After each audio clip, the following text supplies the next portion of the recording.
எல்லாருமே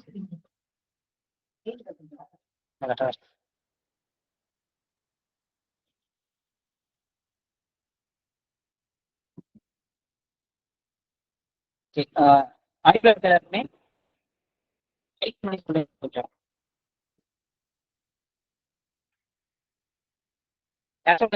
சொன்னீங்கன்னா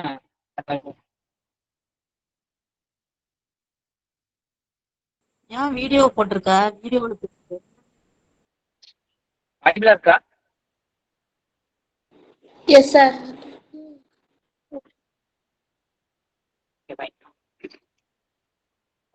நம்ம ரெண்டு முக்கியமான ஜட்ஜ்மெண்ட் வந்து பார்க்க போறோம். குறிப்பா என்னன்னா, இப்போ காஞ்சிபுரத்துல ஒரு டிஎஸ்பியை வந்து அரெஸ்ட் பண்ணன்ற விஷயம் வந்து பரபரப்பா எல்லாத்துலயும் பேசிட்டு இருக்கிறாங்க. அந்த விஷயத்த நம்ம எல்லாருமே பார்த்தோம். அது பரபரப்பானோன்னா இன்னைக்கு நம்ம எல்லாருமே ஸ்டேட்டஸ் வச்சோம். ஒரு டிஎஸ்பிய யூனிஃபார்மோட அரெஸ்ட் பண்ணன்ற விஷயத்த எல்லாருமே ஸ்டேட்டஸும் வச்சோம். தென் அதுக்கப்புறம் section 4 of SC ST act, section 10 இது எல்லாமே வந்து எல்லாருமே பிரபலமா வந்து எல்லாருமே பேசினாங்க. இப்போ அதுக்கு முன்னாடி இந்த கேஸ்ல என்ன நடந்துச்சு நம்ம தெரிஞ்சுக்கிட்டோம் அப்படின்னா, அந்த கேஸ்க்கு உள்ள நம்ம வந்து தாராளமா போடலாம். ஃபர்ஸ்ட் சமூக வலைதளங்கள் அந்த விஷயங்களை நம்ம பேசிட்டு நேரா கேஸ்குள்ள போயிடலாம். ஒரு கேஸ் வந்து கொடுக்குறாங்க. அந்த கேஸ்ல வந்து டிஎஸ்பியை வந்து அரெஸ்ட் பண்ண தான் போறோம். ஏன் டிஎஸ்பி அரெஸ்ட் பண்ண போடுறாங்கன்னா, எஸ்சிஎஸ்டி ஆக்ட்ல இன்வெஸ்டிகேஷன் ஆஃபீஸரே வந்து 7 படி டிஎஸ்பி தான் இருக்கணும்னு சொல்லி கிளியரா இருக்கு. அந்த அடிப்படையில காஞ்சிபுரத்தோட எஸ்பி வந்து டிஎஸ்பி வந்து நியமிக்கிறாங்க. அந்த டிஎஸ்பி வந்து நியமிச்சதுக்கு அப்புறம் என்ன பண்றாங்க அப்படின்னா, அவங்க வந்து இன்வெஸ்டிகேஷன் வந்து ஸ்டார்ட் பண்ணணும். அதான் வந்து எஸ்சிஎஸ்டி ஆக்ட்ல சொல்லுது. அப்ப அப்படி பார்க்கும்போது ஒரு இன்ஃபர்மேஷன் வந்து போலீஸ்ல கொடுக்குறேன் அப்படின்னா, அந்த இன்ஃபர்மேஷன் வாங்கிட்டு அந்த இன்ஃபர்மேஷன் வந்து எஸ்சிஎஸ்டி ஆக்ட் சம்பந்தமானது அப்படின்னா, உடனே வந்து அந்த இன்வெஸ்டிகேஷன் ஆஃபீஸர் வந்து என்ன பண்ணணும் அப்படின்னா, எஃப்ஐஆர் ரெஜிஸ்டர் பண்ணணும். இப்படி வாங்கிட்டு எஃப்ஐஆர் ரெஜிஸ்டர் பண்ணல அப்படின்னா, அது வந்து எஸ்சிஎஸ்டி ஆக்ட்ல செக்ஷன் 4 கீழே தண்டனை ஆகும். அது மட்டுமா அப்படின்னு பாத்தீங்கன்னா, சரியான சட்டப்பிரிவுகளை போடாம இருந்தாலும் அவங்க சொல்றது சரியா உள்வாங்கிட்டு அந்த சப்ஸ்டன்ஸை நோட் பண்ணாலுமே குற்றம் அப்படின்னு சொல்லி எஸ்சிஎஸ்டி ஆக்ட்ல கிளியரா இருக்கு. இப்ப நம்ம நார்மலான ஐபிசி எடுத்து நம்ம பார்த்தோம் அப்படின்னா, சாரி சிஆர்பிசி இப்ப பிஎன்எஸ்எஸ்ல எடுத்து பார்த்தோம்னா, ஒரு இன்ஃபர்மேஷன் கொடுக்குறாங்க. அந்த இன்ஃபர்மேஷன் இப்ப பிஎன்எஸ்ல உங்களுக்கு பிரிமினரி என்கொயரி கூட பண்ணலாம்னு சொல்லி இப்ப வந்துருச்சு. முன்னாடி இந்த சிஆர்பிசில கூட 154 காங்கிரஸ்ல அஃபென்ஸா இருந்துச்சுன்னா கண்டிப்பா வந்து எஃப்ஐஆர் ரெஜிஸ்டர் பண்ணி தான் ஆகணும். இப்போ Lalita Kumari judgment state of UP 2014 judgment நீங்க எடுத்து பாத்தீங்கன்னா கூட உங்களுக்கு தெரியும். அதுல கிளியரா ஒன்ஸ் வந்து காங்கிரஸ் அஃபென்ஸ் வந்து இன்ஃபர்மேஷன் ரிசீவ் ஆயிடுச்சா நீங்க எஃப்ஐஆர் போடணும்னு சொல்றாங்க. இப்போ இதனால என்னாச்சு அப்படின்னா, எஸ்சிஎஸ்டி ஆக்ட் கீழே முதல் முறையா ஒரு செக்ஷன் 4 கீழே ஒரு டிஎஸ்பியை வந்து அரெஸ்ட் பண்ணிட்டாங்க அப்படின்னு சொல்லி பரபரப்பா எல்லாம் பேசிட்டாங்க. இப்போ அந்த டிஎஸ்பி வந்து காஞ்சிபுரத்தோட டிஎஸ்பி எதன் அடிப்படையில் அரெஸ்ட் ஆனாங்கன்றத நம்ம பார்த்துட்டோம் அப்படின்னா, நெக்ஸ்ட் வந்து நம்ம வந்து மூவ் ஆகும். இப்போ காஞ்சிபுரத்தோட டிஎஸ்பி சங்கர் கணேசன்றாங்க.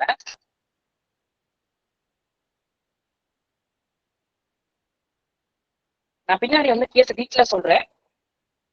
4/9/2025 அன்னைக்கு பிரின்சிபல் டிஸ்ட்ரிக்ட் செம்மல் சொல்லக்கூடிய லேர்னர்ட் செஷன் ஜட்ஜ் அவங்க வந்து உத்தரவு போடுறாங்க அண்டர் செக்ஷன் 10 எஸ்சிஎஸ்டி ஆக்ட்ல. செக்ஷன் 10 எஸ்சிஎஸ்டி ஆக்ட் ரொம்ப இம்பார்ட்டன்டான ப்ரொவிஷன் எஸ்சிஎஸ்டி ஆக்ட்ல. அது என்னன்னா, அக்யூஸ்ட் அட்ராசிட்டிஸ் பண்ணக்கூடிய அக்யூஸ்ட அந்த கன்சர்ன் பிளேஸ்ல இருந்து வெளியேற்றுறது. இப்போ செக்ஷன் 10 கீழே அந்த அக்யூஸ் பர்சன்ஸ் எல்லாத்தையுமே ரிமூவ் பண்ணணும் அப்படின்னு சொல்லி எங்க காஞ்சிபுரத்தோட டிஸ்ட்ரிக்ட்ல இருந்தே வெளியே அனுப்பணும்னு சொல்லி 283 ஆஃப் 2025 ஒரு கிரைம் நம்பர்ல அந்த செஷன் ஜட்ஜி வந்து ஒரு உத்தரவிடுறாங்க. அந்த செஷன் ஜட்ஜி உத்தரவிட்ட உடனேயே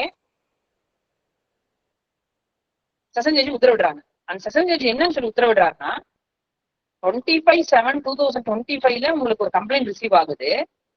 அந்த கம்ப்ளைண்ட்டை பேஸ் பண்ணி கொடுக்கக்கூடியவங்க வந்து ஒரு இலிட்ரேட்டா இருக்காங்க, படிப்பறிவு இல்லாதவங்க இருக்காங்க. ஸ்பெஷல் ஆக்ட் வருது, உடனே எஃப்ஐஆர் ரெஜிஸ்டர் பண்ணல. இந்த கோர்ட் வந்து ஆனா நீங்க என்ன பண்ணிருக்கீங்கன்னா பிரிமினரி என்கொயரி பண்ணிருக்கீங்க செக்ஷன் 18A. இப்ப நான் முன்னாடியே சொன்னேன், இப்ப வந்திருக்க பிஎன்எஸ் ஆக்ட்ல உங்களுக்கு வந்து பிஎன்எஸ் ஆக்ட்ல பிரிமினரி என்கொயரி சொல்லியிருக்கிறாங்க. 173ல போய் பாத்தீங்க அப்படின்னா 173(3)ல பாத்தீங்கன்னா பிரிமினரி என்கொயரி அங்க கிளியரா இருக்கும். ஆனா எஸ்சிஎஸ்டி ஆக்ட்ல ஒரு இன்ஃபர்மேஷன் வந்து உங்களுக்கு வருது, அதை படிச்சு பார்த்தோன்னா அந்த இன்ஃபர்மேஷன் வந்து அட்ராசிட்டிஸ் எஸ்சிஎஸ்டி ஆக்ட் வர மாதிரி இருந்துச்சு அப்படின்னா அதுல பிரிமினரி என்கொயரி பண்ணக்கூடாது. அது 18A வந்து பார் பண்ணுது. அப்போ உங்களுக்கு வந்து 283 சொல்லக்கூடிய ஒரு கிரைம் நம்பர்ல நீங்க வந்து ஒரு இன்ஃபர்மேஷன் வந்து ரிசீவ் ஆகி நீங்க எஃப்ஐஆர் ஃபைல் பண்ணிருக்கீங்க. அந்த எஃப்ஐஆர் வந்து சாரி அந்த இன்ஃபர்மேஷன் வந்திருக்கு. அந்த இன்ஃபர்மேஷன் வந்து எஸ்சிஎஸ்சி ஆக்ட் சம்பந்தமா இருக்குது. அப்போ நீங்க உடனே எஃப்ஐஆர் ரெஜிஸ்டர் பண்ணிருக்கணும், பண்ணாம விட்டுட்டீங்க. அப்போ இது கிளியர்லி அதுக்கப்புறம் என்ன பண்றீங்க நீங்கன்னா அதுக்கு சிஎஸ்ஆர் போட்டு நீங்க வந்து ஒரு பிரிமினரி என்கொயரி பண்றீங்க. அந்த பிரிமினரி என்கொயரி வந்து 18A கீழ தடை செய்யப்பட்ட ஒண்ணு எஸ்சிஎஸ்டி ஆக்ட்ல இன்ஃபர்மேஷன் வந்த உடனே நீங்க அதை ரெஜிஸ்டர் பண்ணணும். அதை நீங்க பண்ண தவறிட்டீங்க அப்படின்னு சொல்றாங்க. அது இல்லாம ஏற்கனவே வந்து இந்த 10A கீழே எஸ்சிஎஸ்டி ஆக்ட் 10 கீழே ஒரு உத்தரவு போட்டு அவங்க வெளியேறி வீட்டுல ரிப்போர்ட் ஃபைனல் ரிப்போர்ட் வந்து ஃபைல் பண்ணணும்னு சொல்லி உத்தரவிடுறாங்க. அப்படி உத்தரவிட போது என்ன பண்றாங்க அப்படின்னா இவங்க ஃபைனல் ரிப்போர்ட் எதுவுமே பண்ணல. அப்போ அந்த ஸ்டேஷன் ஆபீசர்ல ஏன்னா இது அந்த போலீஸ வந்து கன்சர்ன் போலீஸ வந்து அவங்க என்ன பண்றாங்க அப்படின்னா ரிப்போர்ட் கேட்கறாங்க. யாரு வானஜா பார்த்து சொல்லக்கூடிய அந்த போலீஸ என்ன நடந்துச்சுன்னு சொல்லி கேட்கறாங்க. அப்ப எதுவுமே நடக்கல அப்படின்னு சொல்லி எந்த ஸ்டெப்புமே பண்ணல, எஃப்ஐஆர் போனதுக்கு அப்புறம் எந்த ஸ்டெப்புமே பண்ணல அப்படின்னு சொல்லவும் உடனே கோர்ட் வந்து லேர்னட் செஷன் ஜட்ஜ் வந்து என்ன பண்றாங்கன்னா உத்தரவிடுறாங்க. அந்த உத்தரவு என்னன்னா உடனடியாக வந்து டிஎஸ்பி இன்வெஸ்டிகேஷன் ஆபீசர் வந்து சங்கர் கணேஷ் வந்து கோர்ட்டுக்கு ஆஜராகணும் அப்படின்னு சொல்லி உத்தரவிடுறாங்க. இப்போ கோர்ட்டுக்கு ஆஜராகணும். ஏற்கனவே வந்து சங்கர் கணேஷ்க்கு என்ன உத்தரவு போட்டிருக்கிறாங்க, நீங்க எஃப்ஐஆர் ரெஜிஸ்டர் பண்ண உடனே அவங்களை வெளியேற்றிட்டு ஃபைனல் ரிப்போர்ட் எல்லாம் ஃபைல் பண்ணணும்னு சொல்லியிருக்காங்க. இப்போ மயில்சாமி வந்துட்டு இன்ஸ்பெக்டர் இருக்கிறாங்க, அவங்க ஆஜரான உடனே அவங்க என்ன சொல்றாங்க, இதை வந்து எந்த நடவடிக்கையுமே எடுக்கலன்னு சொல்றாங்க. எடுக்கலன்னு சொன்ன உடனேயே டிஎஸ்பி வந்து ஆஜராகணும்னு ஜட்ஜி உத்தரவிடுறாங்க. ஆக்சுவலா எஸ்சிஎஸ்சி ஆக்ட் படி ஒவ்வொரு ஒவ்வொரு டிஸ்ட்ரிக்ட்லயுமே ஸ்பெஷல் கோர்ட் வந்து எஸ்டாப்ளிஷ் பண்ணணும். ஸ்பெஷல் கோர்ட் எஸ்டாப்ளிஷ் பண்ண முடியாத ஒரு இடத்துல இருக்கக்கூடிய இடத்துல செஷன்ஸ் ஜட்ஜ் வந்து அதை எடுப்பாங்க. அப்ப காஞ்சிபுரத்துல ஸ்பெஷல் கோர்ட் இல்ல, அதனால செஷன்ஸ் ஜட்ஜ் வந்து இந்த கேஸ் வந்து விசாரிக்கிறாங்க. விசாரிக்கும் போது என்ன சொல்றாங்க, இந்த கேஸ்ல அக்கரன்ஸ் நடந்தது வந்து 20/8/2025 அன்னைக்கு அக்கரன்ஸ் நடக்குது. சாரி 25/7 அக்கரன்ஸ் நடக்குது.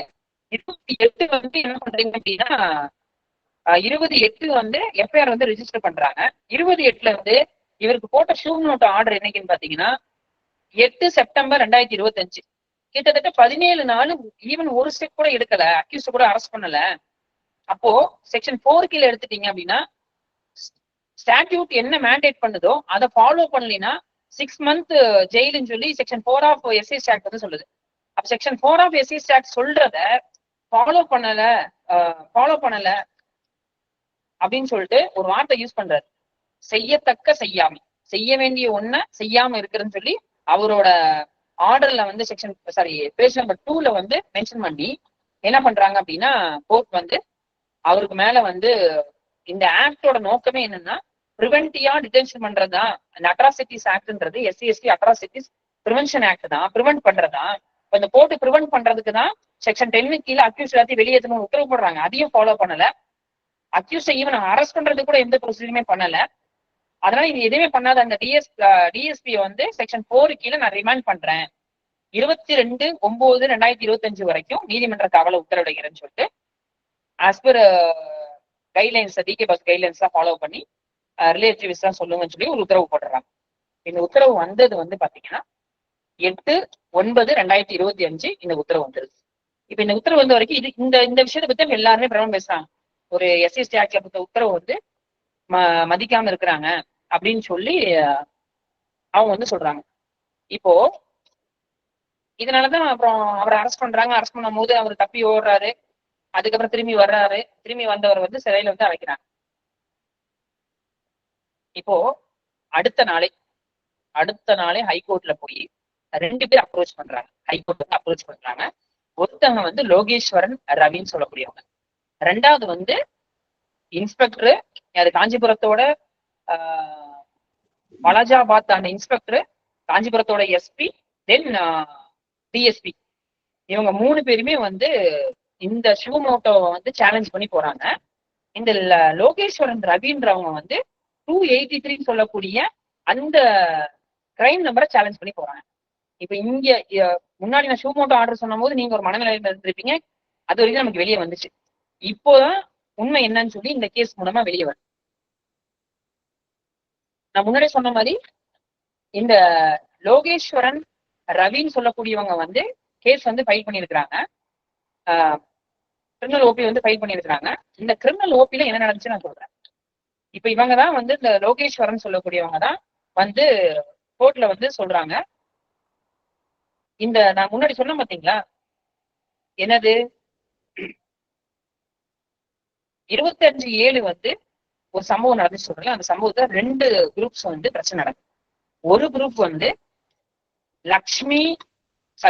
லோகேஸ்வரன் ரவின்னு சொல்லக்கூடிய லோகேஸ்வரன் ரவியோட மாமனாரு பிளஸ் லோகேஸ்வரன் ரவி, இவங்க ஒரு கேங்கு. இன்னொருத்தங்க பார்வதினு ஒரு கேங். அந்த லோகேஸ்வரன் ரவி அவங்க மாமனார் தான் ஒரு பேக்கரி வச்சிருக்கிறாங்க. அந்த பேக்கரி ரன் பண்ணிட்டு இருக்காங்க. பார்வதி அவங்களோட ஹஸ்பண்டே இவங்க வரும்போது ஒரு பிரச்சனை ஆகுது. அதுல 2 பேருக்கு கோரல் நடக்குது. அந்த கோரலை பேஸ் பண்ணி ஒரு கம்ப்ளைண்ட் வந்து வாலாஜாபாத் போலீஸ் ஸ்டேஷன்ல போய் ஃபைல் பண்றாங்க. இப்போ ஃபைல் பண்ண உடனே அந்த 2 கம்ப்ளைண்ட்டையும் ரிசீவ் பண்ணிட்டு அவங்க என்ன பண்றாங்க அப்படின்னா ஒரு சிஎஸ்ஆர் ரெஜிஸ்டர் பண்றாங்க. CSR 1121/2025, CSR 1122/2025, dated on 25/7/2025. இதுல வந்து அவங்க என்ன பண்றாங்க அப்படின்னா சிஎஸ்ஆர் ரெஜிஸ்டர் பண்றாங்க. சிஎஸ்ஆர் ரெஜிஸ்டர் 2 பேரும் பேசிக்கிறாங்க. பேசியதுக்கு அப்புறம் காம்ப்ரமைஸ் பண்ணி க்ளோஸ் பண்ணிடுறாங்க. எப்போ க்ளோஸ் பண்றாங்கன்னா 28/7/2025 அப்போ க்ளோஸ் பண்றாங்க. க்ளோஸ் பண்ணது முடிஞ்சு போச்சு. இப்ப க்ளோஸ் பண்ணது எப்படி வந்து இப்ப கேஸ் ஆகுறதுன்றதா இந்த கேஸோட மெயின் ஃபேக்ட். இப்போ இந்த லோகேஸ்வரன் ரவின்னு சொல்லக்கூடியவங்க காஞ்சிபுரத்தோட செஷன் ஜட்ஜு செம்மல் அவங்களோட லேர்னடு ஜட்ஜோட பர்சனல் செக்யூரிட்டி ஆபீசர். அவர் அந்த பிஎஸ்ஓ என்ன பண்றாரு, தொடர்ச்சியா இவங்க செஷன் ஜட்ஜி மேல தொடர்ச்சியா கம்ப்ளைண்ட் பண்றாங்க.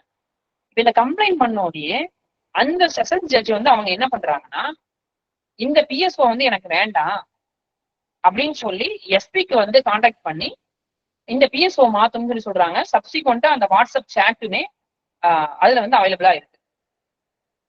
இப்ப இந்த பிளேஸ் வந்து அப்படியே வச்சுக்கோங்க. இப்ப இப்படி இருக்கும்போது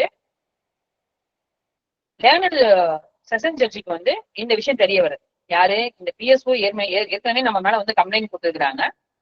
அந்த பிஎஸ்ஓ மாத்தணும்னு சொல்லி இவரும் கம்ப்ளைண்ட் கொடுத்துருக்காங்க. செஷன் ஜட்ஜும் வந்து எஸ்பியில கான்டாக்ட் பண்ணி சொல்லியிருக்காங்க. சப்சிக்வெண்டா வாட்ஸ்அப் மெசேஜும் அதுக்கு அவைலபிளா இருக்கு. இந்த நிலைமையில அந்த பிஎஸ்ஓ மேல ஒரு கேஸ் இருக்கு. ஏன்னா நம்ம ஏற்கனவே சொன்ன அந்த பேக்கரி மேட்டர்ல இந்த பிஎஸ்ஓட மாமனாரு இந்த பிஎஸ்ஓ லக்ஷ்மி லோகேஸ்வரன் ரவி இவங்களோட பேர் வந்து அதுல அடிப்படுது அப்படின்னு தெரிஞ்சுட்டு அவர் என்ன பண்றாரு, வந்து இன்ஸ்பெக்டர் சொல்லி என்ன பண்றாரு, சொல்லி அந்த கம்ப்ளைண்ட் வந்து இருந்துச்சுல அதை எப்படி நீங்க க்ளோஸ் பண்ணலாம். அதுல வந்து SC/ST ஆக்ட் வந்து உள்ள வந்து வருது. நீங்க அதுக்கு கீழே வந்து எஃப்ஐஆர் ரெஜிஸ்டர் பண்ணணும் அப்படின்னு சொல்லி என்ன பண்றாங்க அப்படின்னா ஜட்ஜோட உத்தரவின் பேர்ல வாலாஜாபாத் இன்ஸ்பெக்டர் வந்து என்ன பண்றாங்கன்னா 2 எஃப்ஐஆர் ரெஜிஸ்டர் பண்றாங்க.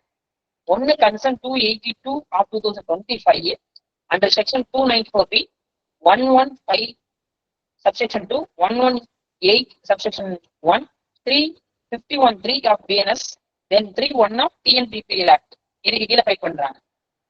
இது வந்து 282ல. இப்போ 283 தான் பிரச்சனை. 283ல வந்து என்ன பிரச்சனை, என்ன இது அப்படின்னா 296B 1152 then section 4 of Women Harassment Act, section 32BA of SC/ST Act. ரெண்டு ஏற்கனவே 25/7/2025 க்ளோஸ் ஆன அந்த சிஎஸ்ஆர் ரீஓபன் பண்ணி 282/2025 283/2025 2 கேஸை ரீஓபன் பண்றாங்க 11 செஷன் ஜட்ஜோட உத்தரவின் பேர்ல. இந்த 2 உத்தரவுல 283 கீழே பாத்தீங்கன்னா இந்த லோகேஸ்வரன் ரவி வந்து அக்யூஸ் ஆகுறாங்க, அவங்க மாமனார் அக்யூஸ் ஆகுறாங்க. இப்போ இதை பேஸ் பண்ணி தான் என்ன பண்றாரு அப்படின்னா செக்ஷன் 10 கீழே இப்ப இது ரெஜிஸ்டர் பண்ணிட்டாங்க. ரெஜிஸ்டர் பண்ணதுக்கு அப்புறம் திருப்பி அவங்க என்ன பண்றாங்க, ஷூமோட்டோவா 4/9/2025 அன்னைக்கு ஒரு உத்தரவு போடுறாரு. அன்னைக்கு என்ன உத்தரவு போடுறாங்கன்னா, செக்ஷன் 10க்கு கீழே இந்த அக்யூஸ் பர்சன்ஸ் எல்லாமே காஞ்சிபுரம் டிஸ்ட்ரிக்ட் விட்டு வெளியேறணும் அப்படின்னு சொல்லி போட்டாங்க. இப்ப இந்த முன்னாடியே சொன்ன மாதிரி 2 கிரைம் நம்பர் 282 283. 282ல இந்த பார்வதின்னு சொல்லக்கூடிய விக்டிம் வந்து அவரோட கணவர் இருக்கிறாரு. அந்த கணவர் வந்து பேக்கரி மேல வந்து கல்லெறிஞ்சதாகவும், அங்க விஜய்னு சொல்லக்கூடிய பணியாள் வந்து வேலை செஞ்சுட்டு இருக்கும்போது அடிபட்டதாகவும், அவங்கள கோயம்பேட்டில் விட்டதாகவும், அந்த பேக்கரி சேதம் அடைஞ்சதுனால டிஎன்பிபி ஆக்ட் போட்டு இது ஒரு கேஸ். 2வது கேஸ் வந்து இந்த பார்வதின்றவங்கள ஜாதி ரீதியா வந்து பேசி திட்டி அவங்களுக்கு கோயம்பேட்டில் விட்டதா வந்து கேஸ். அதனால section 4 then 32 of SC ST act 294B இப்ப வந்து 296Bலயும் 1152 கீழையும் கேஸ் வந்து ஃபைல் பண்ணிட்டாங்க. இப்ப இந்த ஸ்டேஜ்ல இருக்கும் போது செஷன் ஜட்ஜ் என்ன பண்றாரு, அந்த அக்யூஸ்ட் பர்சன்ஸ் எல்லாமே வெளியேறணும். யாரை இவருக்கு தனிப்பட்ட முறையில் இந்த பிஎஸ்ஓட மாமனாரு பிஎஸ்ஓ எல்லாமே அந்த ஊரை விட்டு வெளியேற்றணும்னு சொல்லி செக்ஷன் 10 கீழே உத்தரவு போடுறாங்க. செக்ஷன் 10 கீழே உத்தரவு போட்ட உடனே அதையும் வந்து அவங்க ஃபாலோ பண்ணாங்க. ஃபாலோ பண்ணதுனால என்ன பண்றாரு, 8/9/2025 தான் அந்த இன்ஸ்பெக்டரை வந்து ஆஜராக சொல்றாரு. இன்ஸ்பெக்டர் ஆஜராக சொல்லி என்ன பண்றாரு அப்படின்னா, என்ன நடந்துச்சு இதனால வரைக்கும் சொல்லுங்க அப்படின்னு சொல்லி கேட்கறாரு. இப்ப நடந்து கேட்ட உடனே என்ன பண்றாங்க அப்படின்னா, ஒண்ணுமே பண்ணல அப்படின்னு சொல்றாங்க. அப்ப யாரு வந்து எஸ்பி வந்து இந்த கேஸ்ல யார டிஎஸ்பி நினைச்சிருக்கான்னு கேட்கும் போது அப்பதான் வந்து இவரை வந்து சங்கர் கணேஷ் வந்து சொல்றாங்க. அப்ப சங்கர் கணேஷ் வந்து உத்தரவு போட்டு சங்கர் கணேஷ் வரும்போது சங்கர் கணேஷ் கேட்கறாங்க, எஃப்ஐஆர் ரெஜிஸ்டர் பண்ணீங்க 25/8. இன்னைக்கு வந்து டேட் வந்து 9/8/9 ஆச்சு. இத்தனை நாள் வரைக்கும் நீங்க என்ன பண்ணீங்க, 28 எஃப்ஐஆர் போட்டு இதனால் வரைக்கும் நீங்க என்ன பண்ணீங்க அப்படின்னு சொல்லி கேட்கறாங்க. அப்ப அந்த கேட்கும் போது அவர் வந்து எதுவுமே பண்ணலன்னு சொல்றாங்க. அதை பேஸ் பண்ணி தான் போனாங்க. அதை பேஸ் பண்ணி தான் ரிமாண்ட் பண்றாங்க. இப்போ இதை வந்து ஹானரபிள் ஹைகோர்ட்டுக்கு இந்த விஷயத்தை எல்லாத்தையுமே சப்மிட் பண்றாங்க. இப்ப சப்மிட் பண்ணும் போது கோர்ட்டுக்கு வந்து தெளிவா புரிஞ்சிருச்சு, இது வந்து ஏற்கனவே வந்து பிஎஸ்ஓக்கு லேர்னர் ஜட்ஜுக்கு இருக்கக்கூடிய ஒரு முன்னுரிமை காரணமாக இந்த வந்து கேஸ் வந்து ரெஜிஸ்டர் ஆயிருக்குது. இதுல முக்கியமா வந்து அந்த காஞ்சிபுரத்துல இருக்கக்கூடிய அந்த ஏரியா வந்து செக்ஷன் 10 எடுத்து பாத்தீங்கன்னா அட்ராசிட்டிஸ் ஏரியா டிக்ளேர் பண்ணிருக்கா அப்படின்னு சொல்லி பார்க்கணும். அப்ப அட்ராசிட்டிஸ் ஏரியானா குடியரசுத் தலைவர் வந்து டிக்ளேர் பண்ணிருக்கணும். இங்க இல்லைன்னா ஸ்டேட் கவர்மெண்ட் வந்து நோட்டிபிகேஷன் மூலமா என்ன பண்ணிருக்கணும் அப்படின்னா, நோட்டிபிகேஷன் மூலமா இந்த இடம் வந்து அட்ராசிட்டிஸ் ஆன ஏரியான்னு சொல்லி டிக்ளேர் பண்ணிருக்கோம். அந்த எந்த தகவலுமே வாங்காம அவங்க வந்து மூவ் பண்ணிருக்காங்க. தென் செக்ஷன் 4 கீழே இப்ப ரீசெண்டா வந்து state of NCT Delhi and another versus Praveen Kumar alias Prashant 2024 SEC online page number 1591. இப்போ செக்ஷன் 4 கீழே ஒரு ஆக்ஷன் எடுக்கிறீங்க ஒரு போலீஸ் அதிகாரி மேல அப்படின்னா அதுல தெளிவா சொல்றாங்க, அட்மினிஸ்ட்ரேஷன் என்கொயரி பண்ணி அங்க ஒரு பாசிட்டிவா ரிப்போர்ட் வந்ததுக்கு அப்புறம் தான் இந்த விஷயத்த வந்து பண்ண முடியும், மற்றபடி பண்ண முடியாது அப்படின்னு சொல்லி சொல்றாங்க. அப்போ செக்ஷன் 4 கீழே செக்ஷன் 10 கீழேயும் அட்ராசிட்டிஸ் ஏரியான்னு சொல்லி அதை ஸ்பெசிஃபை பண்ணாமையே அவங்க என்ன பண்ணிட்டாங்க அப்படின்னா செக்ஷன் 10 கீழே உத்தரவு போட்டாங்க. சரி, ஓகே, செக்ஷன் 4 கீழே உத்தரவு போட்டதா சரியான்னு பார்க்கும்போது இந்த ஜட்ஜ்மெண்ட் படி, இந்த பிரவீன் குமார் அலைஸ் பிரசாந்த் ஜட்ஜ்மெண்ட் படி அதுவுமே வந்து தப்புன்னு சொல்லி சொல்றாங்க. அப்ப கிளியரா வந்து இவங்க சங்கர் கணேஷ வந்து இந்த கேஸ்ல ரிமாண்ட் பண்ணது வந்து அவரோட பவரை வந்து மிஸ்யூஸ் பண்ணி பண்ணதுன்றது ஆனரபிள் ஹைகோர்ட்டுக்கு வந்து கிளியரா வந்து இதை எஸ்டாப்ளிஷ் பண்ணிட்டாங்க. ஹைகோர்ட்டுமே வந்து புரிஞ்சு அதனால ஜஸ்டிஸ் என் சதீஷ்குமார் ஜே வந்து என்ன பண்றாங்க அப்படின்னா, ஆக்சுவலா நம்ம இப்போ ஃபைல் பண்ணோம்னா அது ஒரு வாரம் கழிச்சா லிஸ்ட் ஆகி நமக்கு வந்து குவாஷ் ஆகட்டும் சட்டசீல் ஆகட்டும் அப்படிதான் இருக்கும். பட் இதுல மென்ஷனிங் பண்ணனால இந்த சீரியஸ்னஸ் புரிஞ்சுட்டு சேம் டேவே வந்து ஹியரிங் எடுத்துக்கிறாங்க. அண்ட் சேம் டேவே என்ன பண்ணிடுறாங்க அப்படின்னா அந்த ஷூமோட்டோவையும் வந்து செட்டசைட் பண்ணிடுறாங்க. ஷூமோட்டோ ஆர்டர் செட்டசைட் பண்ணிட்டு பிரபு கணேஷன் வந்து எந்த ஒரு தாமதமும் இல்லாம கோர்ட் வித்துன்னு வார்த்தை உடனடியாக வந்து ரிலீஸ் பண்ணணும்னு சொல்லிட்டாங்க. ரிலீஸ் பண்ணி சொன்னதுன்னு சொல்லி விட்டுட்டா ஒன்றும் பிரச்சனை இல்லை. நெக்ஸ்ட் என்ன பண்ணிட்டாங்கன்ட்டு பேர நம்பர் 15ல இந்த மாதிரி அந்த லேர்னர் செஷன் ஜட்ஜ் வந்து அவரோட பவரை வந்து மிஸ்யூஸ் பண்ணிட்டாங்க அப்படின்னு சொல்லி மிஸ்யூஸ் பண்ணிட்டாங்க. அதனால விஜிலன்ஸ் ரெஜிஸ்டர் வந்து இது சம்பந்தமாக வந்து அவர்கிட்ட வந்து என்கொயரி பண்ணணும் அப்படின்னு சொல்லி என்ன பண்ணிட்டாங்க அப்படின்னா உத்தரவு போட்டாங்க. ரெஜிஸ்ட்ரிக்கு வந்து ப்ராப்பரா வந்து என்கொயரி பண்ணி 23/9/2025 நீங்க என்னென்ன ஆக்ஷன் எடுத்தீங்கன்றத சொல்லணும் அப்படின்னு சொல்லி இந்த கேஸ் வந்து உத்தரவிட்டாங்க. அப்போ லேர்னர் செஷன் ஜட்ஜ் வந்து அவருக்கும் பிஎஸ்ஓவுக்கும் இருக்கக்கூடிய ஒரு பர்சனல் ப்ராப்ளத்துல வந்து இந்த கேஸ் வந்து ரீஓபன் பண்ணி அதுல வந்து இன்னைக்கு சங்கர் கணேஷ் அரெஸ்ட் பண்ணி போனதுன்றதான் இந்த கேஸ் வந்து நம்ம பார்க்க வேண்டிய ஒரு விஷயம். இது வந்து ஒரு ப்ராசஸ். இது உங்க எல்லாருமே அண்டர்ஸ்டாண்ட் ஆயிருக்கு நம்புறேன். ரெண்டாவது இதே மாதிரி இன்னொரு கேஸ் வந்து ஊட்டியில வந்து நடக்குது. ஊட்டியில வந்து நடக்குது. என்ன நடக்குதுன்னா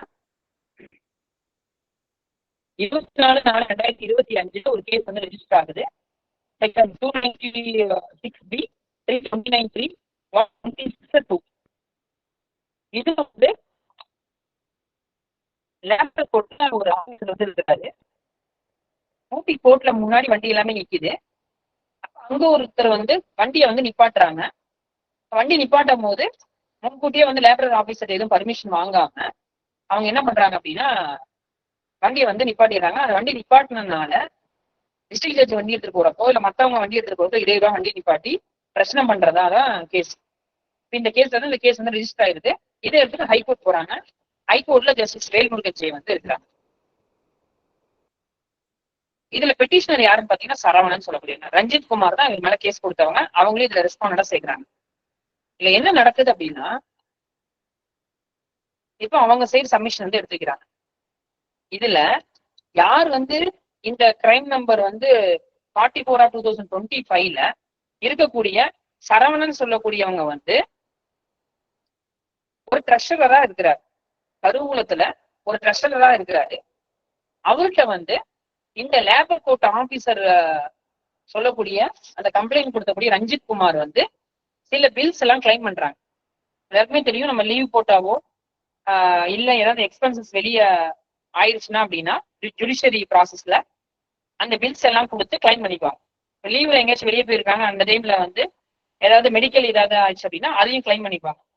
அப்ப அப்படி வந்து இந்த லேபர் ஆபீசர் வந்து அங்க உதகமண்டலம் கோர்ட்ல தொழிலாளர் நீதிமன்றத்துல ஒர்க் பண்ணக்கூடிய அந்த ஆபீசர் வந்து என்ன பண்றாரு அப்படின்னா ஒரு பில்ஸ் வந்து கிளைம் பண்றாங்க. அந்த பில் அந்த ட்ரெஷரர் பாக்குறாரு. இந்த இதுல அக்யூஸா இருக்கக்கூடிய பாக்குறாரு. பார்த்த உடனே இவங்க வந்து நடக்காத ஒரு விஷயத்துக்கு வந்து கிளைம் பண்றதா வந்து அவர் கண்டுபிடிச்சிடுறாரு. கண்டுபிடிச்சது மட்டும் இல்லாம இந்த மாதிரி வந்து தப்பான பில் எல்லாம் கொடுத்து காசை கிளைம் பண்றாங்க, இதை வந்து மிஸ்யூஸ் பண்ணிக்கிறாங்க அப்படின்னு சொல்லி விஜிலன்ஸ்க்கு ஒரு கம்ப்ளைண்ட் கொடுத்துறாரு. இப்ப இதை ஞாபகம் வச்சுக்கிட்டே அவர் ரஞ்சித் குமார் என்ன பண்றாரு அப்படின்னா நேரா போய் இவர் மேல வந்து இவர் ஸ்ட்ராங்கா வந்து ஒரு அலிகேஷன் வந்து கொடுத்துறாரு. இன்னும் சொல்ல போனா அங்க சப்ஜெக்டா இருக்கக்கூடிய ஊட்டி கோர்ட்ல சப்ஜெக்டா இருக்கக்கூடியவங்களும் அவங்களோட பில்லையும் வந்து என்ன பண்றாங்க அப்படின்னா அவங்க மிஸ்ஸஸ் வந்து அங்க ஜட்ஜா இருக்காங்க சப்ஜெக்டா. அதுல வந்து அவங்களும் பில்ஸை வந்து கிளைம் பண்ணி இப்படி வந்து மிஸ்யூஸ் பண்ணிடுறாங்கன்றதா விஜிலன்ஸ்க்கு அவர் கம்ப்ளைண்ட் கொடுத்தது. இந்த விஜிலன்ஸ் கம்ப்ளைண்ட் கொடுத்ததை வந்து மோட்டிவா வச்சுக்கிட்டு இவங்க என்ன பண்றாங்க அப்படின்னா காரை வந்து தப்பா பார்க் பண்ணிட்டாங்க, அதை கேட்க போன இடத்துல மிரட்டுட்டாங்க அப்படின்னு சொல்லிடுறாங்க. அப்ப இதுதான் அவங்க ரெண்டு பேருக்கு மோட்டிவ். வேற இந்த அக்கரன்ஸ் நடந்ததா இவங்க சொல்லக்கூடிய எதுவுமே நடக்கல அப்படின்னு சொல்லி ஜஸ்டிஸ் வேல்முருகன் ஜெய் வந்து அதை அண்டர்ஸ்டாண்ட் பண்ணிட்டு என்ன பண்ணிடுறாங்கன்னா இந்த கேஸை வந்து பாஸ் பண்ணிடுறாங்க. இந்த கேஸ்ல வந்து அந்த ஜட்ஜி மேலேயோ யார் மேலேயும் வந்து என்கொயரி பண்ண சொல்லி இந்த கேஸை வந்து உத்தரவிடலை. ஆக்சுவலி இந்த ஜட்ஜ்மெண்ட் வந்து நான் பார்க்கல மீன்ஸ் எப்படி நான் பார்த்தேன் இன்னைக்கு எடுக்குமான்ற ஐடியா இல்லை. பட் சீனியர் பிரபுராஜ் சார் வந்து இதையும் சேர்த்து எடுங்க, 2 செஷன் ஜட்ஜும் எப்படி இதனோட பவரை வந்து மிஸ்யூஸ் பண்ணியிருக்காங்கன்ற விஷயத்த வந்து சொல்லுங்க அப்படி மாதிரி சொன்னாங்க அந்த ஜட்ஜ்மெண்ட்டை பார்த்துட்டு. அதனால அந்த ஜட்ஜ்மெண்ட் பார்த்த உடனே எனக்கு ஐடியா கிடைச்சு நம்ம வந்து டிஸ்கஸ் பண்ணோம். தேங்க்யூ.